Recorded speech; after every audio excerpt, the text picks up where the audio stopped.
اللہ الرحمن الرحیم۔ السلام علیکم۔ ابن العربی بیٹھک میں خوش آمدید۔ آج کی نشست ہم کتاب تاج التراجم کے حوالے سے پڑھ رہے ہیں، اسی کو کنٹینیو کریں گے۔ عمر فاروق صاحب سلام کہہ رہے ہیں جی، وعلیکم السلام۔ بابا مرشد سلام کہہ رہی ہیں، وعلیکم السلام۔ اچھا، یہ ہم نے پچھلی دفعہ الجمع والوجود میرے خیال میں آدھا پڑھا تھا نا، پورا نہیں پڑھا تھا، وہ والا پیج پڑھا تھا، بس یہ والا پیج پڑھا تھا۔ اچھا جی، آج ہم شروع کریں گے صفحہ نمبر 239 سے۔ یہ باب کا عنوان ہے الجمع والوجود، اور اس میں اسی صفحے کا جو لطیفہ ہے اس سے شروع کریں گے۔ تو شروع کرتے ہیں جی۔ لطیفہ: جب انسان لوگوں کے ساتھ ہوتا ہے تو وہ اس کی تحقیر کرتے ہیں، لیکن جب وہ ان سے اوجھل ہو جائے تو اس سے ملنے کی تمنا کرتے ہیں۔ بے شک یہ جاہل ہیں۔ اگر کوئی جنگلی گدھا بازار میں آ جائے، ابھی شیخ نے بات تو ادھر مکمل کر لی، نیچے ایک مثال ہی دی ہے تو مثال بھی پڑھتے ہیں۔ اگر کوئی جنگلی گدھا بازار میں آ جائے اور کسی دکان میں سے کوئی چیز کھانے کے لیے اپنا منہ بڑھائے تو مالک اسے دیکھ کر ہنستا ہے، خوش ہوتا ہے اور اسے وہ چیز خود پیش کرتا ہے، جبکہ اس گدھے نے تو اسے کوئی نفع نہ پہنچایا، یعنی کہ اس گدھے نے اس مالک کو تو کوئی نفع نہیں پہنچایا۔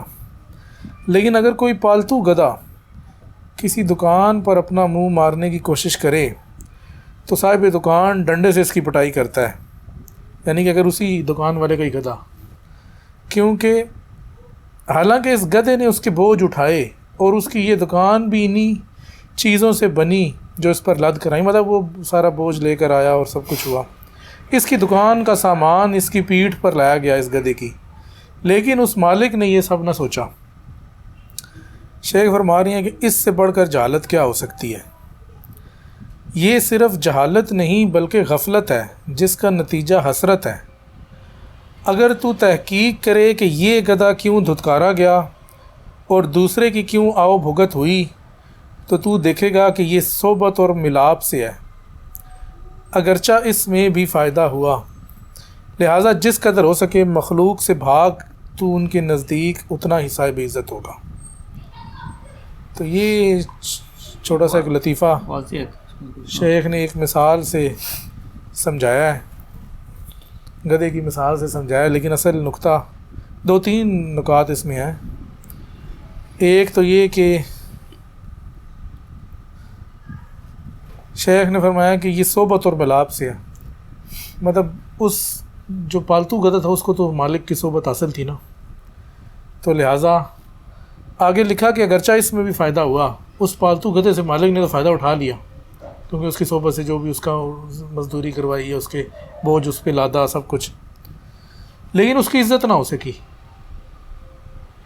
تو کہہ رہے ہیں کہ جب تو مخلوق سے بالکل اس میں ایسے گھل مل جائے کہ تیری مطلب بالکل ان کے یہاں وقت نہ رہے، قدر ہی نہ رہے، وہ کہتے ہیں نا کہ روز روز کھانا جو ہے وہ قدر بٹا دیتا ہے، تو کہہ رہے ہیں کہ جس قدر ہو سکے مخلوق سے بھاگ تو اتنا ہی ان کے نزدیک صاحب عزت ہوگا۔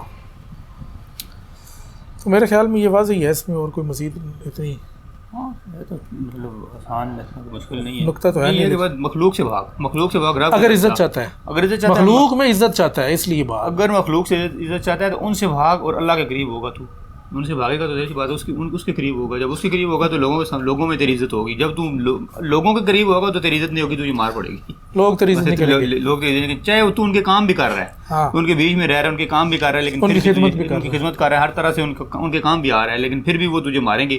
اگر وہ میں گدھے کی مثال سے اس کو جوڑوں نا، تو وہ یہ ہے کہ تیری عزت نہیں کریں گے، تیری سمجھ لے وقت نہیں ہوگی، تیری اتنی وہ قدر نہیں ہوگی، کیونکہ تو ہر وقت انہیں کے پاس ہوگا۔ ایک چیز ہے جو میرے پاس ہے تو میرے لیے اس کی اتنی وقت نہیں ہوگی، جس کے پاس نہیں ہے اس کے لیے اس کی بہت زیادہ وقت ہے۔ اب آپ مثال لے لیں کہ جس بندے کے پاس بہت زیادہ پیسہ ہے، اس کو پیسے کی قدر نہیں ہے، وہ اسی طرح سے ہی اس پیسے کی قدر نہیں کرتا، چیزوں کا ضیاع کرتا ہے۔ ایک بندہ ہے جس کے پاس پیسے نہیں ہیں تو وہ بہت زیادہ اس کو سنبھال کے رکھے گا اور بڑا جناب اس کو قدم پھونک کے اس کو خرچ کرے گا، کہیں میرے پاس اس کی یعنی اس کے پاس اس کی قدر ہے، اور جو جس کے پاس ہر وقت موجود ہے اس کی قدر نہیں ہے۔ تو بادشاہ والی بات مثال بھی اس کے اوپر فٹ آتی ہے۔ کون سی؟ بادشاہ اگر چلا جائے رعایا کے اندر تو اس کی قدر کوئی رہتی، کہتے ہیں اچھا یہ بادشاہ تھا تو اگر تو وہ ان سے دور رہتا ہے تو وہ ان کی بڑی ایک وہ جلال اور دبدبا ہوتا ہے کہ یہ جی بڑا بادشاہ ہے، اس کے تو بڑا ایک روب ہے اس کا. لیکن اگر وہ گھل مل جائے تو وہ کہیں گے جس اس کو تو قدر نہیں، یہ بادشاہ تھا، ہمیں تو ہم تو سمجھ رہے تھے اللہ جانے کیا چیز ہے. یہی اس کی مثال سے تو یہی چیز سمجھ آئی ہے. لیکن یہ مخلوق کے والے سے، ہاں مخلوق کے والے سے، خالق کے والے سے نہیں، خالق کے والے سے نہیں. مطلب کہ لوگ اس سے یہ سمجھیں کہ خالق کی خدمت کریں گے تو کوئی قدر نہیں ہوگی، اس سے یہ مراد خالق کی خدمت کیا، بس وہ تو دوسرے سینس میں ہے تو چلے خالق کی خدمت ہی، لیکن انسان تو انسان کی مائنڈ میں بس انسانیت تک اس کو رکھیں، اوپر اس کو نہ جوڑیں. اچھا یہ لطیفہ، وہ جانور جو گیہوں کے دانے بھوسے سے الگ کرنے کے لیے گندم روتتے ہیں، ان کی لد بھی وہیں ہوتی ہے، یہ دانوں کو الگ کرتے وقت اسے بھی کھاتے ہیں. الگ کرتے وقت اسے بھی کھاتے ہیں؟ ہاں جب الگ کر رہے ہوتے ہیں چلتے ہوتے کھا لیتے ہیں نا. اچھا آخرت میں بھی یہی ہوگا، لوگوں کا کلام انہی کی طرف لوٹے گا اور سالک بچ جائے گا، لہٰذا ثابت قدم رہے. سمینہ عظمت صاحب السلام کہہ رہی ہیں جی. وعلیکم السلام. اچھا کیا تھا دوبارہ اس کو پڑھیں گے ذرا ایک. وہ جانور جو گیہوں کے دانے بھوسے سے الگ کرنے کے لیے گندم روتے ہیں، ان کی لد بھی وہیں ہوتی ہے، یہ دانوں کو الگ کرتے وقت اسے بھی کھاتے ہیں. آخرت میں بھی یہی ہوگا کہ لوگوں کا کلام انہی کی طرف لوٹے گا اور سالک بچ جائے گا، لہٰذا ثابت قدم رہے. اب یہ تھا نا کہ لوگوں کا کلام تو انہی کی طرف ہی لوٹے گا نا. لوگ جو چاہے مرضی کیسے رہنا اس کو، اس کے بارے میں، اس کے بارے میں کہیں گے، اس شخص کے بارے میں جو بھی کہتے رہیں، یہ فلاں تھا، یہ اس طرح کا ہے، یہ تو بڑا جھوٹا ہے. آخرت میں وہی اس چیز کو کھائیں گے، وہ خود کھائیں گے، لیکن وہ سالک بچ جائے گا، سالک آرام سے نکل جائے گا، اور یہ بس بیچارے وہ اسی کو کھاتے رہیں گے. کہ وہ کلام واپس ان کی طرف لوٹ آئے گا. وہ ہے نا کہ جو بندہ کسی کو گالی دیتا ہے وہ اس بندے کو گالی نہیں دیتا، وہ گالی لوٹ کے اسی پہ آتی ہے. وہ ایک ہے نا کہ جو بندہ اگر کسی کی ماں کو برا کہے گا تو سمجھ لو کہ اپنی ماں کو برا کہہ رہا ہے، اس کی ماں کو برا نہیں کہہ رہا. اس میں یہ بھی بتایا جا رہا ہے کہ اگر لوگ تیری عزت نہیں کرتے لیکن تو اپنے حق کے راستے پہ قائم رہے، اور اگر وہ جو بھی باتیں شاتیں کر رہے ہیں وہ واپس انہی کی طرف ہی لوٹ کے جائیں گی، کیونکہ وہ انہی کی طرف سے ہی آئی ہیں، تو تجھے اس کا کوئی نقصان نہیں ہے. اور یہ جو اوپر مثال دی گئی ہے نا، یہ شاید مطلب جو زیادہ بندے ہیں اگر گاؤں سے تعلق ہے تو انہیں ابھی تک تو جو لائیو ہیں ان کو تو یہ پتہ ہی ہوگا، کیونکہ ان میں سے عمر فاروق صاحب ہیں، یہ بابا مرشد ہیں، اور یہ سمین عظمت صاحب ہیں. انہیں شاید اس چیز کا ادراک ہوگا کہ آج کل تو چلیں وہ تھریشر ہے، اس سے وہ دانے جب الگ کرتے ہیں تو تھریشر میں ڈالتے ہیں وہ ساری گندم، اور وہ ایک چھاننا سا لگا ہوتا ہے، چھاننے سے وہ سارے چھن کے دانے باہر آ جاتے ہیں. لیکن پرانے دور میں یہ نہیں ہوتا تھا. پرانے دور میں یہ ہوتا تھا کہ ایک جگہ پہ ساری گندم پھینکتے تھے اور پھر اس کو نا رونتے تھے. وہ بیل ہوتے تھے اور بیل اس کے اوپر یوں گول گول گولائی میں چلتے رہتے تھے. تو وہ کیا تھا، دانے جو تھے وہ الگ ہو جاتے تھے بالکل. وہ ایک وہ مطلب ایک جیسے وہ نہیں ہوتا کچرا ٹائپ، وہ بن جاتا تھا. بعد میں وہ ایک ترنگل بولتے ہیں اسے، وہ تین آگے اس کے تین یوں شاخیں سے ہوتی ہے، لکڑی کا بنا ہوتا ہے، آگے اس سے ڈنڈا ہوتا ہے، ٹرائنگل. ہاں ٹرائنگل. ہم نہیں ٹرائنگل تو نہیں نا، وہ ترنگل اور ہوتی ہے. وہ پھر اس کو یوں اوپر پھینکتے تھے اور سارا جو بھوس ہوتا تھا وہ اڑ کے دور جاتا تھا. مطلب اس کو چھان لیتے تھے. ہاں چھاننے کا ایک پرانا طریقہ جو تھا. تو وہ یہ اس سینس میں ہے کہ وہ روندنے سے وہ جو بات کی ہے نا کہ وہ رونتے ہوئے وہ اس کو کھاتے بھی ہیں. مطلب یہ پرانے دور کا طریقہ ہے، شیخ نے اپنے والے سے بتائی ہے. لیکن مثال کے طور پر یہ بتایا ہے کہ اگر آپ کو یعنی کہ جو جانور، ان کو جانوروں سے تشبیہ دی ہے، جو ایسے لوگ جو کہ حقیقت کو نہیں جانتے اور ان کو نہیں علم کہ یہ یعنی وہ سالک ہوتا ہے، اس کو بربرا والا بھی کہتے ہیں، اس کے بارے میں تو وہ ان کو شیخ نے کہا یہ بالکل جانوروں جیسے ہیں. تو اگر یہ کچھ کہہ بھی رہی ہیں تو یہ اپنا ہی کہا جو نہیں ہے وہ کھائیں گے، جس طرح جانوروں کی مثال ہے. تو آپ اس کو سالک کو کوئی نقصان نہیں، صرف اس نے اپنے اس پہ ثابت قدم رہنا ہے. اچھا جی آگے بیان ہے ابواب کا کھلنا. یہ بڑھتے ہیں. اشارہ، یہ ابھی پچھلا ہم نے جو پڑھا کیا تھا، اس کی کون سا باب تھا؟ جمع والوجود. ابواب کا کھلنا. اشارہ، جب تو کوئی بند دروازہ دیکھ تو جان جا کہ اس کے پیچھے کوئی بات ہے، لہٰذا اسے کھولنے کی کوشش کر یا اس کے کھولنے کے لیے کوئی عمل کر. بس اتنا ہی ہے. ٹھیک ہے نا. کوئی بند دروازہ دیکھ، ظاہر سی بات ہے کوئی راز ہے تیرے، کوئی ایسا راز ہے جو تو پانا چاہتا ہے، تو ظاہر سی بات ہے اس کو کھولنے کی کوشش کرے گا. اس کو کھولنے کے لیے تو کچھ تو دو کرے گا نا. اللہ تعالیٰ ہے، اللہ تعالیٰ کے اگر تو قریب ہونا چاہتا ہے، اس کی کوئی بات تجھے عمل کرے گا، کچھ نہ کچھ محنت کرے گا، کوئی نماز ریاضت کرے گا، کوئی مجاہدہ کرے گا، تو تبھی اس کے پاس جائے گا. ادروائز تو پھر کیا کامنٹ آیا کسی کا؟ فیضی شیخ صاحب کا. فیضی شیخ صاحب کیا کہہ رہے ہیں جی؟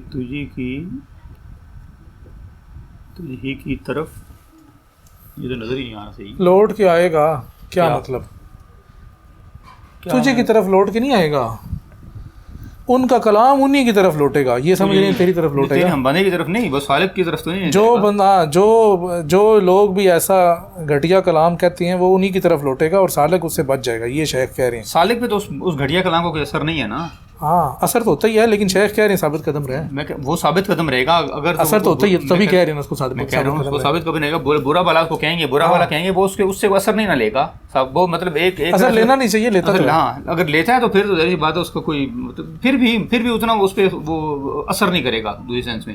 وہ دل کیونکہ برداشتہ بھی ہو سکتا ہے نا یار، دل برداشتہ کئی سال کیسے دل برداشتہ ہو گئے تھے، ہم نے بس چھوڑ دیا. میں کہہ رہا ہوں نا، اگر سلوک کی منزل ہے وہ جا رہا ہے تو وہ ثابت قدم رہنا ہے یہی نا، کہ سادے پہ اگر تجھے کہہ رہے ہیں تو ایک کان سے سن رہا دوسرے سے نکال، یہ مطلب ہے اس کا. یہ نہیں کہ وہ اس کو کہ نہیں جی مجھے برا بھلا کہہ رہے ہیں میں تو یہیں پہ روک دو، بات چھوڑ دیا جی.